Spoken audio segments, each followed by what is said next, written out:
successful, you have to understand one thing about wanting to become successful. It's hard. It's really, really hard.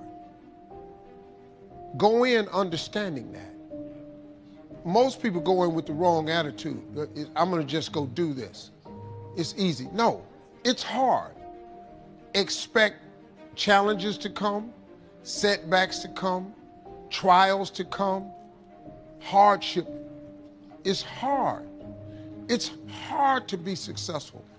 But let me tell you something else though. I've not been successful. And you know what? That's hard too. And you know the thing about not being successful and the hard part of it is, you don't have options with that hard. You can't decide, okay, well, I'm gonna take a vacation, give me a break, or I'm gonna go down here and I'm gonna buy me an outfit, make me feel better, or I'm gonna eat at a different restaurant tonight because I'm tired of it. Being successful creates options for you. When you're not successful, it's hard.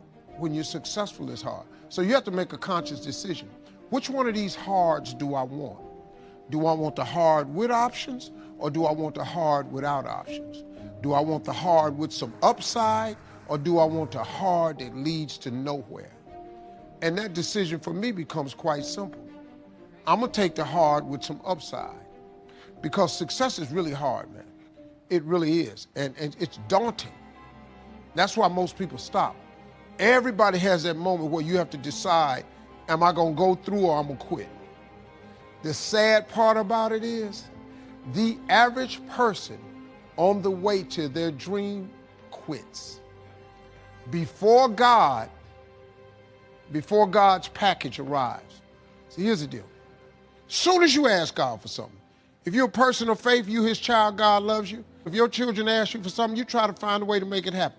Well, God ain't got to try to find a way. He can just make it happen. You have no idea how many boxes you have stored up in heaven with your name on it because you lost faith. What I do is I always ask God to send me everything I lost faith for. I always ask that. And then make me humble myself and remember what I asked for and get back in faith.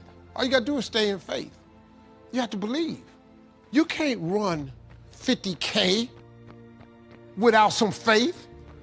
15, 20, 26. It's too many moments you can give up. You got to stay there. You ain't gonna become Mr. Universe. It's not happening, man. You're not getting no TV show. You're not gonna become the head of the company. You're not gonna get the supervisor position. You're not gonna own the sugarcane farm. You ain't gonna own it, dog. You can be one of the workers there, but you're not finna be that dude that do the hiring. You're not finna be that dude if you don't stay in faith and come to work.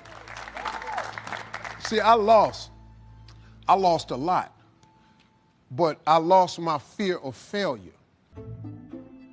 Michael Jordan, in his life, has taken 946 game-winning shots. Michael Jordan ain't made but 123 of them. But they don't write about the losses. They write about all of them that went in. His last game against Utah, and he hit that jumper. That's all you see.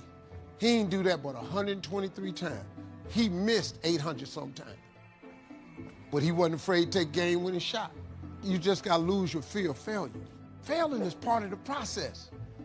You got to train to run a long way. You can't just go get in the first competition, your ass win. I lost my first comedy competition I ever got in. $10,000 out here in LA.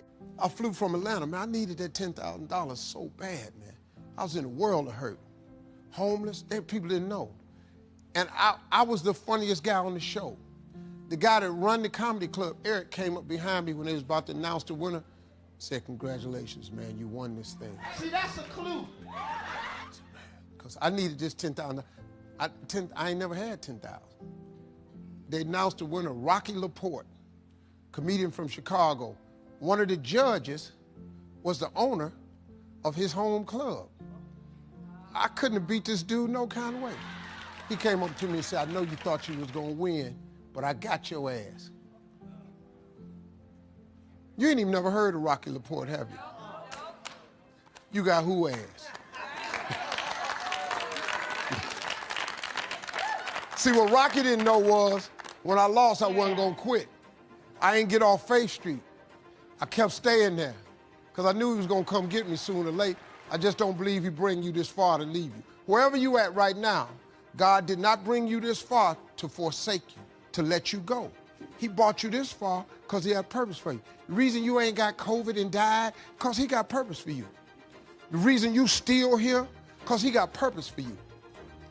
If when God is through with you, you won't wake up no more.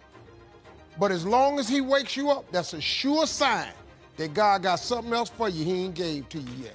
So I wake up.